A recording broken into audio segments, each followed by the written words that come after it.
So as you're seeing right now, this is my regular rear view mirror of the car, and I'm going to fit in the 70mai S500 right on top of it.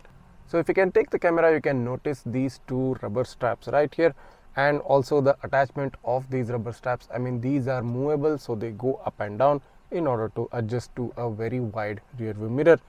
So that is the case. So I recommend you open up the bottom two rubber straps like this, keep them hanging up, and also extend the rear view mirror. So you can see the lens portion is actually extendable. So just extend it to the maximum portion and then turn around and fit in these rubber straps right on top of your existing rear view mirror, and pull in the straps gently. So you can see now I'm pulling the strap from behind and plugging it into the hook that has been given right here. So I just plugged it in right here. So we'll do the same thing on the other side as well. Just pull in the rubber strap and plug it into the hook given below the dash cam. So here you go, that's it. The installation is basically done.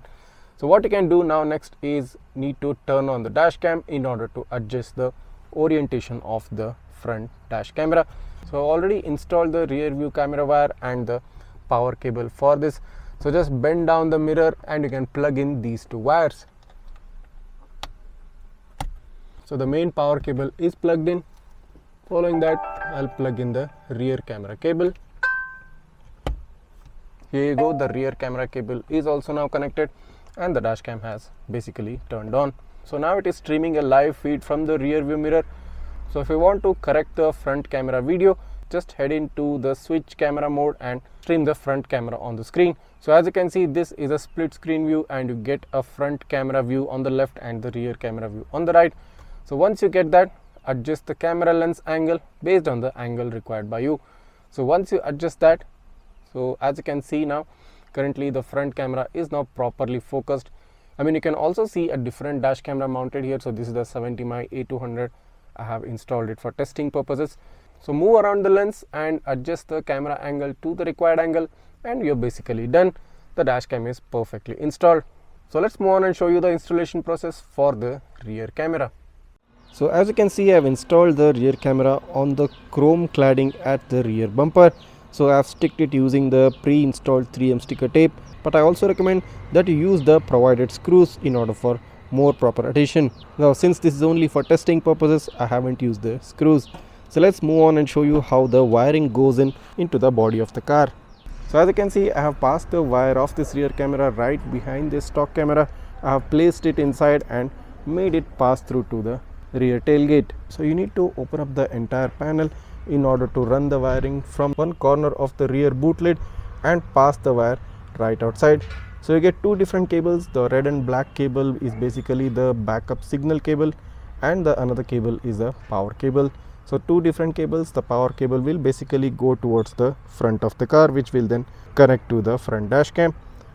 The rear backup cable needs to be connected to the tail light of the car. So as you can see, I have passed it right down here and connected it to the rear tail light connection.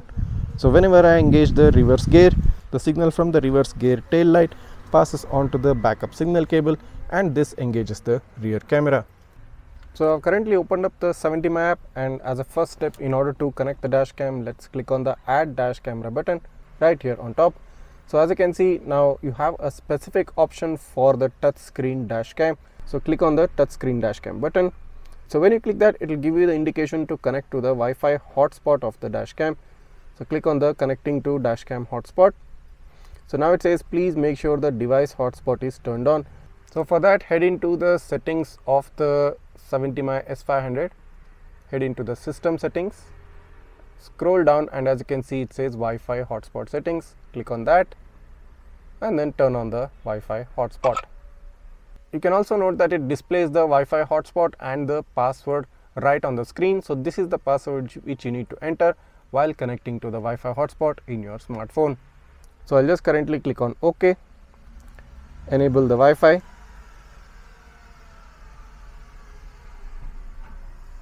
So since I've already entered the password, the dashcam now automatically connects to the S500 dashcam network. So now it will give you a notification to authorize this on the device. So as you can see, even on the dashcam it says please click the power button to authorize. So just click on the power button. and it authorizes the connection, and you get a green check mark right here on the app. Then click on the open dashcam button.